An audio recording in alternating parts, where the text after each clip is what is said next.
Well, good morning, everybody. Welcome back to Real Talk with SLR, Solo Mel version this time. I am on the move, friends. It's been an early, busy morning already for me, and that's all right. It's all right. It is a beautiful day that the Lord has made. My goodness, it's gorgeous outside. It's a little windy, I do have to say, and the wind is kind of cold. Blowing in that big storm that we've been waiting for. Today is going to be like the last really beautiful day until we get pummeled with this like 4 or 5 day storm. It's gearing up to be a pretty big one. But that's all right. That's all right. We got a lot of work done yesterday. And when I say we, I really mean Gary and Mike got a lot of work done yesterday, and I did a lot of filming, so I mean that counts as work, right? I think it counts as work. But they got all of the valleys put in on the front side, which was 4 big valley pieces, 2 on each side that connect into like the mudroom and into the roof. And so it was 2 on one side and then 2 on the other side. And the connecting like V piece at the top. And man, that angle was the angle that Gary had been like dreaming about and stressing about and like trying to make sure that he got it right, because we only had so many of those valley pieces of metal in our shipment. And you know, if you cut it wrong, well, then he cut it wrong. And you know, it's pricey and could take another long time for it to get out here to us. And you know, Gary likes to do things precisely, and he likes to do things the best of his ability, so it did take him a little bit time, but he had some scrap pieces lying around, and he was able to make like a template and kind of like work with that first before he went up and got it all connected in. And it took a little while, but at the end of it, he was able to create that V piece. And it wasn't just a standard like 45. Actually, he was telling me, he's like, it was weird. It was like a 43 or 42 or something. So it was just off by just those tiny little, degrees. And you wouldn't think that would be a big deal, right? Like, it doesn't sound like it'd be a big deal, but it is a big deal. And the main reason is because it keeps it, watertight. And with this particular type of metal, you have to really be careful about oil canning. And I know Gary's talked about it before. I'm not sure if him explaining it has kind of made sense, because it didn't really make sense to me at first either. We've got 2 different brains, with how we see things and, imagine things and understand things, right? He's very analytical. He can like read the instructions and completely picture it in his mind and like see it. Me, no, visual learner. I need to see like a 3D diagram. I need pictures. I need the cave drawings, y'all. But let me explain it to you the way that I understand it. Okay, so oil canning is essentially when you drill the metal onto the roof, and then it starts getting like little wavies in it. And that happens because of expansion and contraction due to heat and cold.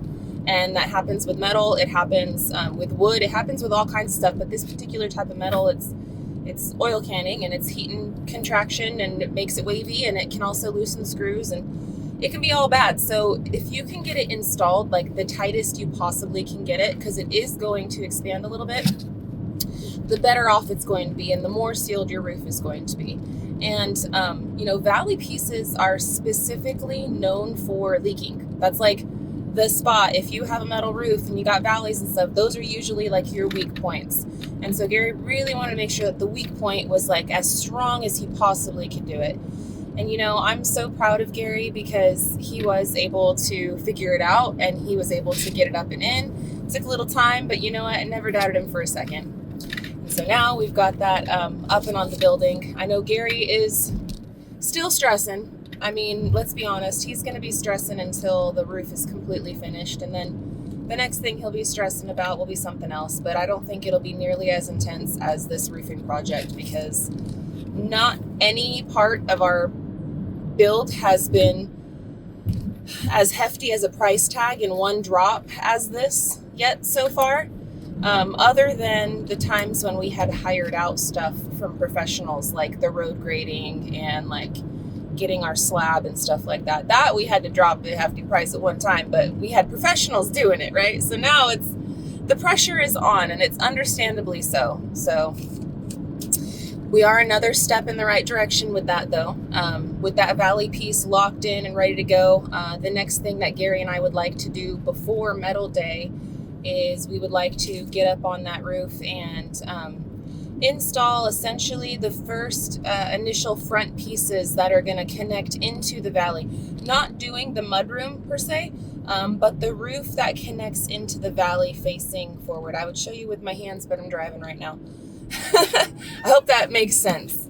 And we will get that done before everybody comes out on the big Metal Day. But now that we've got this huge storm coming our way, we're going to have to hold off on it just a little bit. As you guys have seen this entire time, I'm driving right now. I'm going into town. I don't know if you heard it or not. The little quiet meows in the background.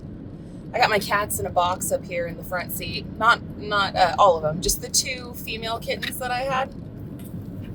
It's their day to go get spayed. So I've been waiting for them to be able to go down here and get spayed, so that way they can become outdoor cats, like full time. Because, yeah, that's where all the mice and stuff are. That's where they are going to be able to do their job. But I'm a firm believer in spaying and neutering the pet population, especially out here in the South with as big of an issue that dumping animals is, and the reproduction rate out here. Yeah, I don't want to be a part of that problem, you know?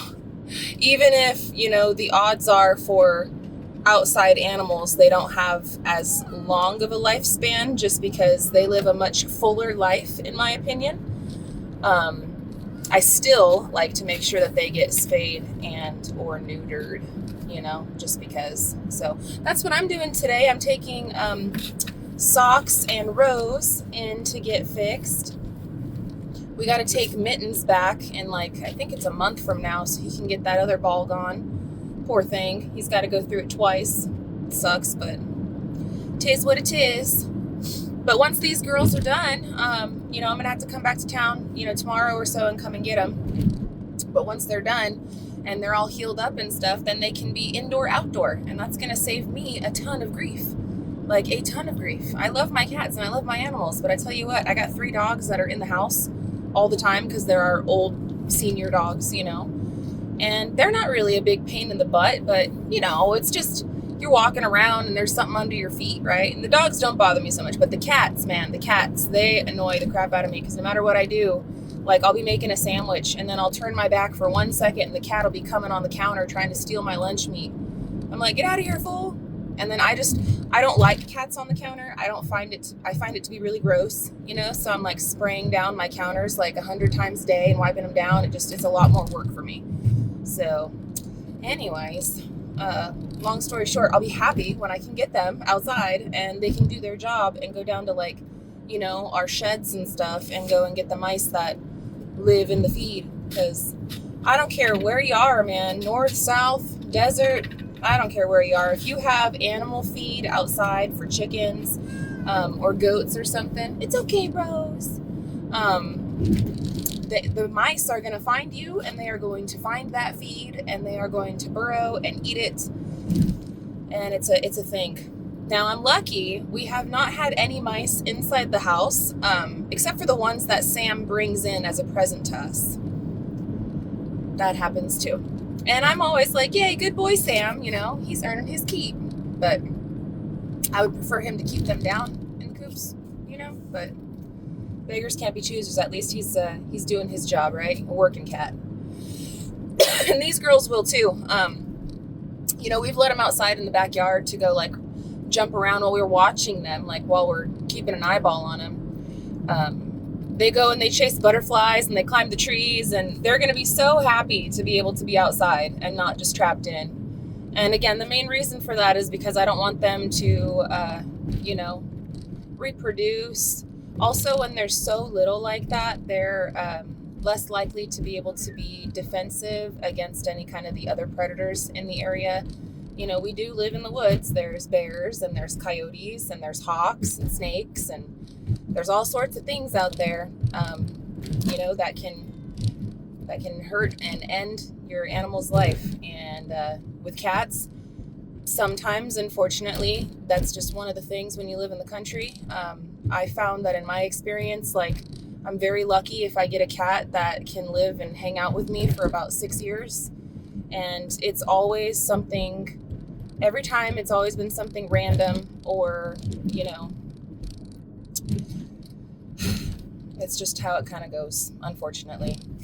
But I feel like they have a much fuller, happier life, being able to go out and chase the trees and go down to the creek. And sure, I can lock them up inside the house, but I just don't feel right about that, you know? When they're kittens, understandably. But as they grow, I just, I don't feel good about that. So, yep.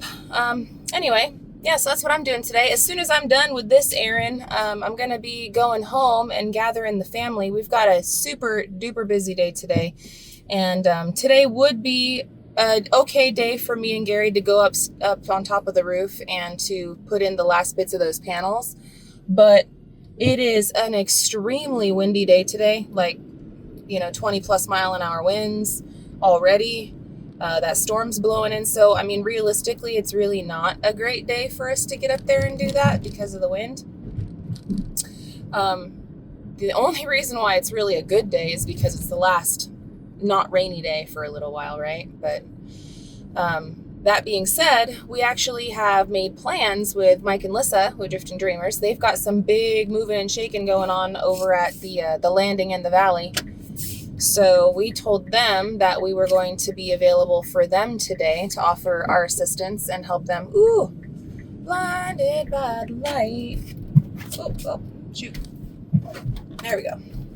Anyway, we told them that we were going to be able to go over there and offer our assistance to them and help them get ready for their big move and stuff. They've got some things going on that need to get done and that they need help with before they can actually, permanently be living over at the valley now. So they help us with all the stuff all the time. Very good friends of ours. And like I said, last sunshiny day, we can do what they need done in the wind. Not too big of a deal. Although this time I will be bringing my jacket. Last time I was working in the wind over at, Come On Mountain with the guys. Man, I was frozen. I was a popsicle.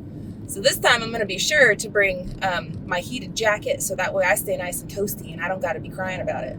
Make sure the kids bring theirs too. That way nobody's crying about being cold, because, man, it sucks when you're cold. You can't, you feel like you can't do nothing. You just want to shrivel up in a little ball, and it's no fun. No fun, friends.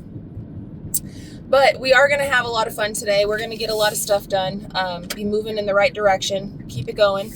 Now, I did see all of your guys' wonderful comments on the last video on Real Talk with SLR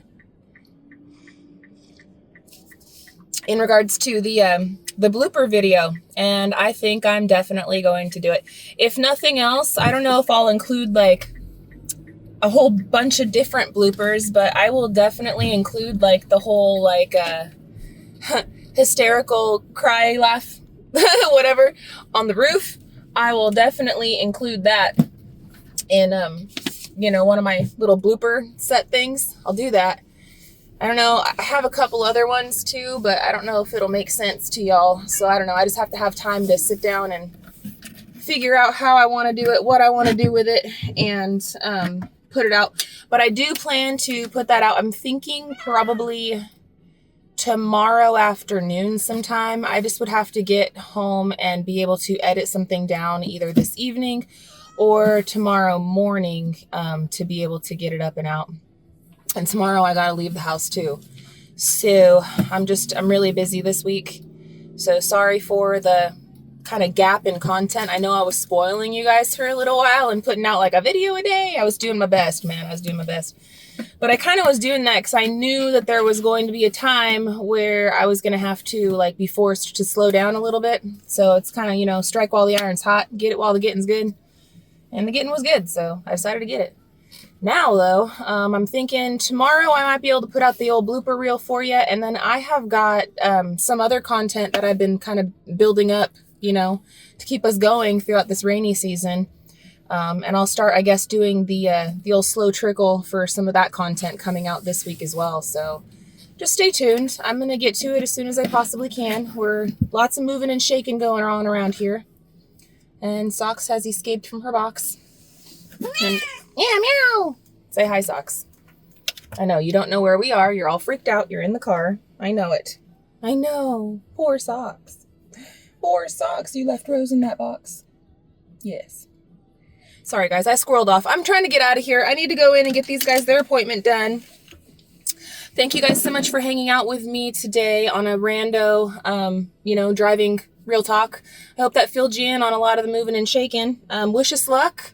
Say some prayers for us. We could really, really use it, like all the time. I really appreciate it when you guys do that. Send out your prayers, your good intentions, your good vibes. I'm a prayer, so, your prayers. But if you're not, if you just have those good vibes and stuff and you can send them our way, that would be appreciated as well.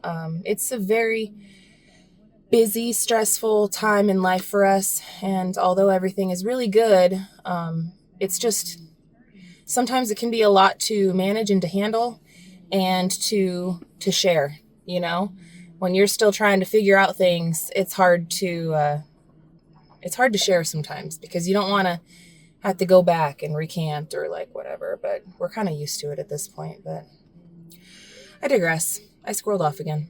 I love you guys. Thanks so much for hanging out with us today and watching today's episode. And until the next one, friends, love y'all. Hope you have a good one. Catch you on the next one. Later.